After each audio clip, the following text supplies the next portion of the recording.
Jane, I want to thank you for taking the time to sit with me today and talk about your experiences with Indian classical music.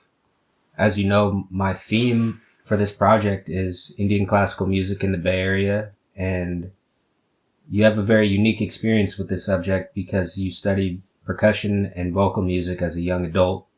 And I'm wondering if you'd be willing to describe how you got started in the world of Indian music. Yeah, sure. Thank you. Thanks for wanting to interview me. Yeah. So I went to Sonoma State as a music student, a music major, knowing nothing about Indian music. That was not my intention to study Indian music. I had a background in piano, classical piano, Western classical piano. And one of the classes that I had to take as a music student was one of world music, where we had to study music from all different parts of the world. And when we got to the day on Indian music, my mind sort of got blown. The sound was different. It just really, really touched me. It also brought back memories that I had that were very strong of listening to my cousin, who was a student of Indian music for many, many years. And I used to listen to him practice behind closed doors and kind of think, what in the world is he doing back there? But it was something that really stirred something up in me. And so during my Indian music studies, my classical Western music studies, learning about Indian music was something brand new, and I knew I wanted to pursue it. So, yeah.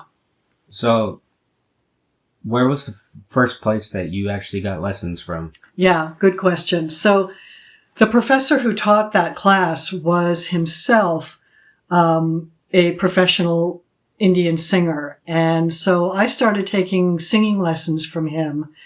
And one day I confessed to him that I really, really wanted to learn tabla.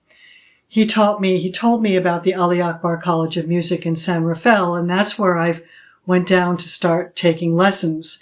At the same time, at San Francisco State University, there was a man who was teaching a summer class there, and I went there to study from him. So it was in a variety of places. It was vocal from Sonoma State. It was tabla from the Ali Akbar College of Music and San Francisco State. So those were my first formal lessons, and that was in the late 70s. I've been blessed to be able to spend time at the Ali Akbar College of Music, but I imagine that the environment and the community were a little bit different, given that it was a different time period back then. And I'm wondering if you could describe what it was like during your time studying then. Yeah. Well, it was pretty crazy because there were, first of all, a lot of students. And when I say a lot of students, there were probably at least 100 people at any given time in this fairly small house that is the College of Music there. And it was just a place of incredible inspiration. People were, when they weren't taking lessons, they were practicing with each other or by themselves. They were talking about it. They were learning about it. It was just something that was really active and passionate. And it was a really exciting community of people to be a part of at the time.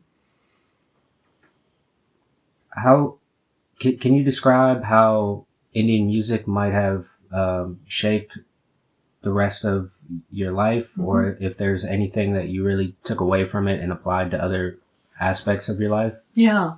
So I went on and studied tabla for probably about 12 years, and then kind of pulled away from that as I had to focus on my own career and raising my family and all of that.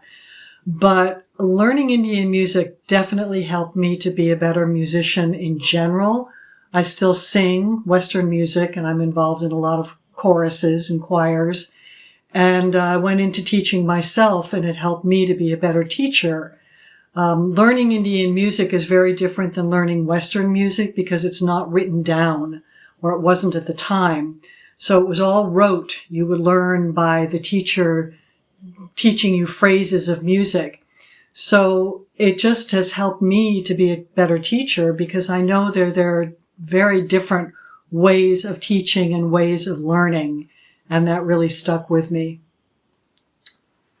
If a young person today were to come up to you and say, I'm really interested in Indian music, but I don't have a background or I don't know where to begin, what advice would you give to them? I would say go for it. I would say listen to music. Try to go to concerts. We're so lucky here in the Bay Area.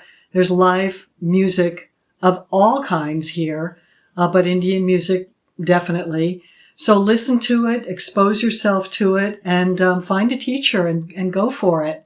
It's not something that you have to devote your life to for the rest of eternity, but to expose yourself to that and to anything is a real gift that you can give yourself.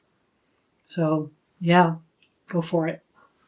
Well, Jane, I really want to thank you again for taking the time to sit with me today and share some of these experiences. And I'm sure if we had the time to do it, we could sit here and talk for hours. That's true. But to wrap it up, is there anything else that you would like to add or share with the audience? I'm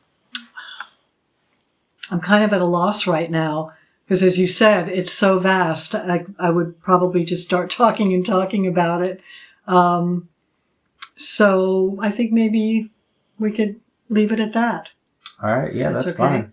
Well, thank you again. This has been really enlightening for both myself and I'm sure the audience as well. So thank you again, Jen. You're welcome. All right. Thank you. Take care.